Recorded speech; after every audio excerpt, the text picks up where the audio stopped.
दिल्ली विश्वविद्यालय के दौलत राम कॉलेज के गेट पर बैठी अनशन पर डॉक्टर रितु समर्थन में डूटा और आम आदमी अध्यापक प्रकोष्ठ के प्रोफेसर हंसराज सुमन व उनके साथी।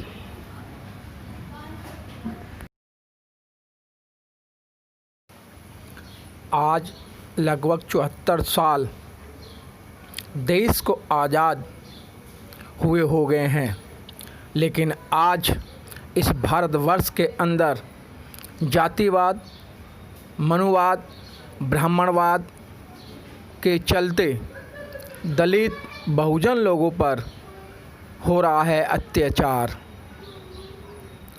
जिसमें बहुत अच्छी स्टूडेंट रहीं और दिल्ली से ही डॉक्टरेट किया। डॉक्टरेट करने के बाद में दौलत राम कॉलेज के अंदर सिलेक्शन हुआ, परंतु दलित होने के नाते, दलित सोशल एक्टिविस्ट होने के नाते डॉक्टर रितु के साथ जो प्रताड़नाएं दी जा रही हैं, मनुवाद के तहत, ब्राह्मणवाद के तहत जो सोच है, वो कहीं ना कहीं ये दर्शाती है कि आज भी मनुवाद बड़े पैमाने पर इस समय मौजूद हैं और हमारे सामने डॉक्टर रितु सिंह जी। उनसे जानना चाहेंगे कि आज जो आप यहाँ धरना प्रदर्शन पे बैठे हैं, उसका रीजन और कारण क्या है, क्यों आज धरने पे बैठे हैं? सर, ये तो बहुत अच्छा सवाल है। रीजन और कारण तो मुझे भी नहीं पता। तो ये सजा मिली है, उसकी गलती क्या करी है मैंने, वो मुझे भी नहीं पता। अगर पता होती तो शायद मैं I would have been able to express क्योंकि ये ऐसा ऑटोक्रेटिक सिस्टम है, इसमें क्या कह सकते हैं, क्या हुआ? ये ऐसा सिस्टम है कि जिसमें अपने आप को एक इंसान है जो इतनी ऊपर पोजीशन पे बैठा है, वो किसी भी तरीके से चला सकता है। क्योंकि 10 तारीख की अगर आप बात करें, जब मेरा ज्वाइनिंग था, 10 तारीख तक मेरे को किसी से कोई प्रॉब्लम नहीं थी, किसी को मेरे से कोई प्रॉब्लम नहीं थी।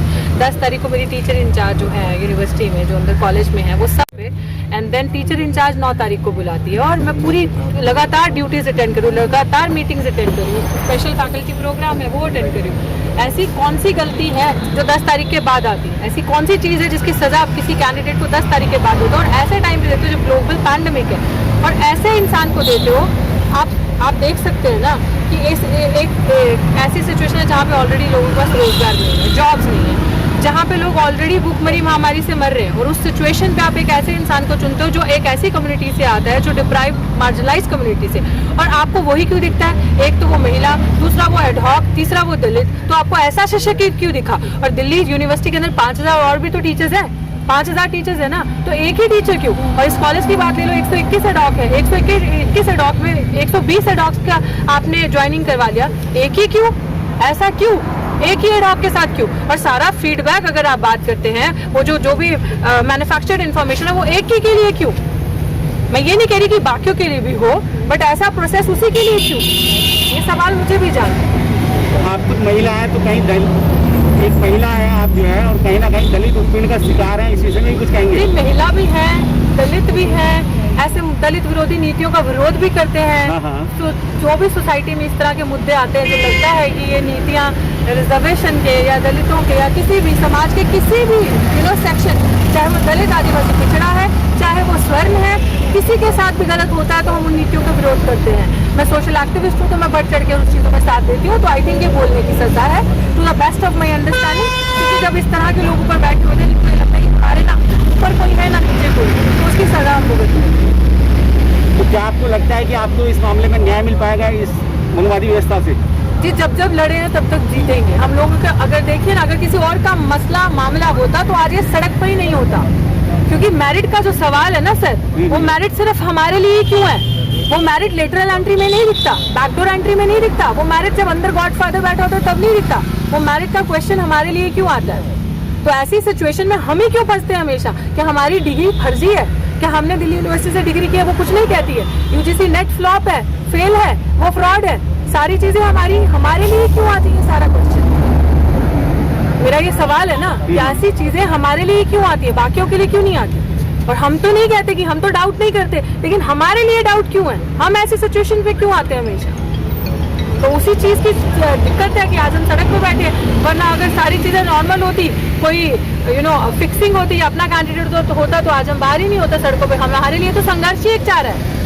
कहीं ऐसा तो नहीं रितु जी, जिस तरीके से आप एक सोशल एक्टिविस्ट है और युवाओं के जितने भी धरना प्रदर्शन होते हैं, आंदोलन होते हैं, उसमें आप पूरी तरीके से सपोर्ट देते हैं, सहयोग करते हैं, कहीं उसकी सजा तो नहीं मिली आपको? ये और क्या है, ये तो आप मुझसे पूछ रहे हैं, आप मीडिया वाले हैं, जाकर देखिए कौन है जो बोलता है वो सजा नहीं भुगत रहा, कौन है जो बोलता है वो फ्री है, कौन है जो बोलता है जिसका रोजगार नहीं छीना या जिसकी जिंदगी नहीं छीन ली। तो this is what is happening ना, कि आपने लाइफ को तो हेल बनाया, लाइवलीहुड छीना है। यही तो चीज है। गुलामी की होती, बिना गलती के माफी मांगी होती, हमारी जुबान काट देते तो सब अच्छा था, बैठे रहते हम, तब तो बहुत ये कैंडिडेट बहुत अच्छा हो जाता। जो कैंडिडेट बोलता है उसको किसी भी तरह से ये मेंटल हैरेसमेंट भी है, ये छोटी चीज नहीं है। आप जिस पोस्ट पे मैं पढ़ा रही हूँ उस पोस्ट को एडवर्टाइज भी कर दिया है।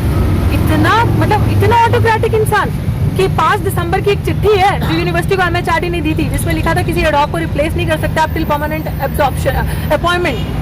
तो वो चिट्ठी का किसी का कोई वेटेज नहीं है।